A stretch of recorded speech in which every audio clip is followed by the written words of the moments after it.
Hemp farming never really caught on in New England, though. They tried to get the colonists to grow it, but it never caught on because American farmers could not compete with Russian. If it sounds like this guy, John Dvorak, knows what he's talking about when it comes to hemp, he should. After all, he's written curriculum, recites its history, and is a featured speaker on the subject. You might even call him a hempologist. After all, he's wearing a pocket square made out of hemp.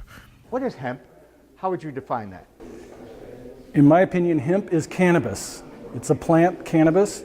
You can make, some people use it for marijuana if the flowers have a high percentage of THC, but the stalk of the cannabis plant, you can make fiber to clothing.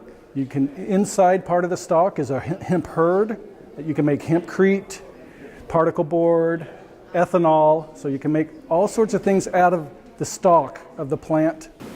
Dvorak was a featured guest of Elevate Northeast, a nonprofit group dedicated to educating the public about this cannabis plant.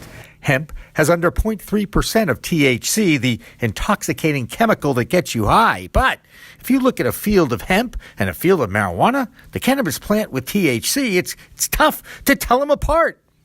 They look the same, and you can make the same products out of the stalks of both marijuana and hemp plants.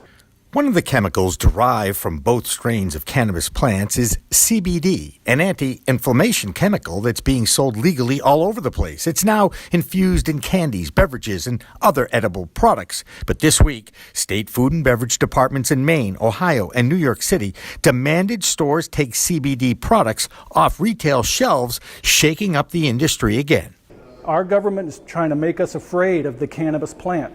Even though THC is very safe and effective, there's no lethal dose to THC.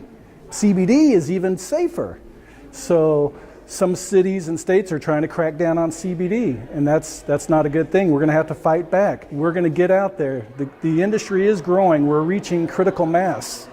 It's so much is happening, and this is going to be $1 trillion industry when you consider hemp, medical marijuana, and the recreational market. So it's going to be huge. Yeah, and it's very disruptive. We're going to disrupt the healthcare sector because we're healing ourselves. We're going to disrupt the agriculture sector because hemp can regenerate farming economies. And we're going to disrupt the sustainability model because of green building materials, biofuels, tree-free paper.